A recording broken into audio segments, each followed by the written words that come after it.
Through the combination of modern design, illustration and journalism, we have been described as at the forefront of the independent publishing movement.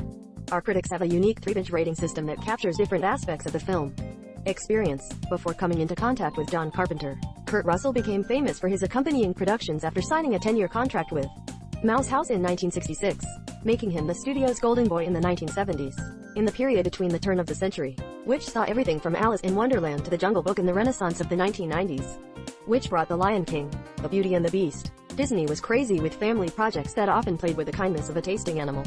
But contributions have confused the under-30s, many of whom first faced Disney's profoundly strange adventure with live-action vehicles from the 1970s and 1980s. For those unfamiliar with these films, the combination of absurd titles and pirate promotional art creates an alternative dimension in which Disney has become a studio B rather than an industry. They decided in a surprising way not to broadcast the Pink racist song from the South, but they allowed people like Darby O'Gill and Little People to make decisions that raise their eyebrows. This chapter in Disney's history has been swept under the rug, as the company's brand managers prefer to remember the golden days of its revolutionary animation.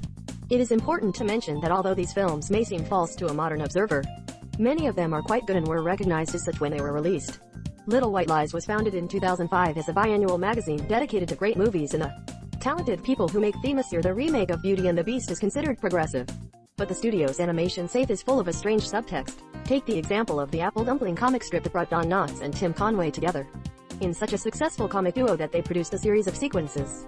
But Disney could trigger a greater recognition of these live curiosities and, therefore, a consideration of the studio's blurred past. These outputs preserved the studio's squeaky clean image and gave Generation X parents something to use to keep kids busy.